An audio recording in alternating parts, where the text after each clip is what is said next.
राष्ट्रपति द्रौपदी मुर्मू ने नई दिल्ली में एकीकृत जनजातीय विकास संस्थाओं तथा एकीकृत जनजातीय विकास परियोजनाओं के सुदृढ़ीकरण पर आयोजित राष्ट्रीय सम्मेलन का उद्घाटन किया। इस अवसर पर उन्होंने भारतीय विज्ञान संस्थान, centre for nano science and engineering में ट्रेनिंग फैब और एकलव्य मॉडल आवासीय विद्यालयों में 75 स्पेस लैब्स का भी उद्घाटन किया। अपने संबोधन के दौरान राष्ट्रपति ने कहा कि सभी देशवासी वर्ष 2047 तक विकसित भारत के निर्माण के लक्ष्य को प्राप्त करने के लिए आगे बढ़ रहे हैं। जनजातीय समुदायों का समग्र विकास इस लक्ष्य का एक अभिन्न अंग है। यह राष्ट्र की प्रगति को समावेशी विकास का स्वरूप प्रदान करेगा।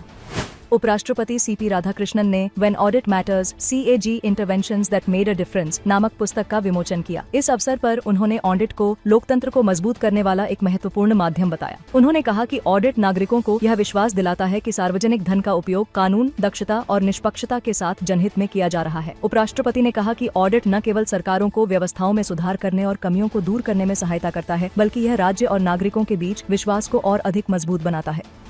केंद्रीय मंत्रिमंडल ने दिल्ली NCR क्षेत्र में वायु प्रदूषण को कम करने तथा स्वच्छ परिवहन को बढ़ावा देने के उद्देश्य से 2 वर्ष की एक महत्वपूर्ण योजना को मंजूरी दी है। 9,585 करोड़ रुपए के कुल वित्तीय परिव्यय वाली इस योजना का उद्देश्य दिल्ली NCR क्षेत्र में पंजीकृत उन ट्रकों और बसों के मालिकों को प्रोत्साहित करना है जो BS4 या उससे पहले के उत्सर्जन मानकों का पालन करते हैं, ताकि वे उन्हें BS6 या उससे भी सख्त उत्सर्जन मानकों का पालन करने वाले वाहनों या इलेक्ट्रिक वाहनों से बदल सकें। केंद्रीय मंत्रिमंडल ने अनुसूचित भारतीय विमानन कंपनियों के घरेलू और अंतर्राष्ट्रीय परिचालन के लिए विमान ईंधन मूल्य स्थिरीकरण सहायता उपलब्ध कराने हेतु तेल विपणन कंपनियों को 10,000 करोड़ रुपए तक की एक मुश्त बजटीय सहायता को भी मंजूरी दी है। पश्चिम एशिया संकट के कारण ईंधन मूल्यों में जारी असाधारण उतार चढ़ाव के दौरान विमानन कंपनियों के लिए ATF की कीमतों को स्थिर बनाए रखने में सहायता हेतु यह समर्थन तेल विपणन कंपनियों को प्रदान किया जाएगा। एक अन्य निर्णय में केंद्रीय मंत्रिमंडल ने ओडिशा में रामेश्वर से पारादीप तक हाइब्रिड एन्युटी मॉडल के तहत 2 पैकेजों में नए तटीय राजमार्ग के निर्माण को मंजूरी दी है।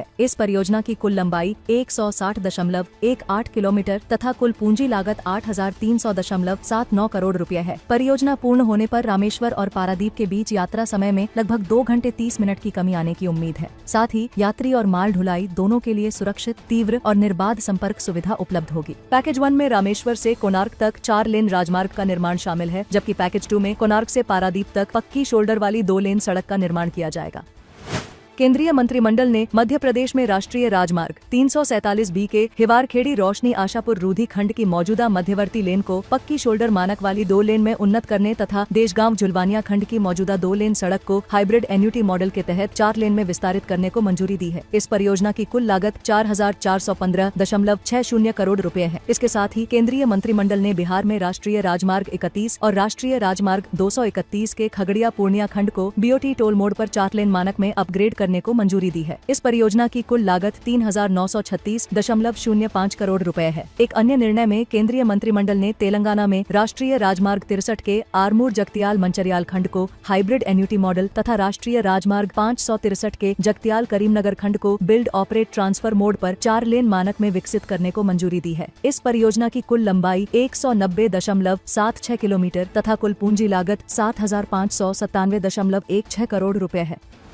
केंद्रीय कौशल विकास एवं उद्यमिता राज्य मंत्री जयंत चौधरी ने नई दिल्ली में जमीनी स्तर पर उद्यमिता को मजबूत करने और उभरते भारत में नव प्रवर्तकों के लिए अवसरों का विस्तार करने के उद्देश्य से नवाचार मंत्र नामक राष्ट्रीय पहल का शुभारंभ किया। इस अवसर पर उन्होंने कहा कि विश्व को केवल भारत में निर्मित उत्पादों का ही नहीं बल्कि भारत में परिकल्पित प्रौद्योगिकियों का भी उपयोग करना चाहिए। यही नवाचार मंत्र की वास्तविक भावना है। उन्होंने कहा कि AI, सेमीकंडक्टर, हरित ऊर्जा, जैव प्रौद्योगिकी, डिजिटल सार्वजनिक अवसंरचना अथवा उन्नत विनिर्माण जैसे क्षेत्रों में होने वाले अगले वैश्विक परिवर्तन पर भारत की बौद्धिक छाप स्पष्ट रूप से दिखाई देनी चाहिए।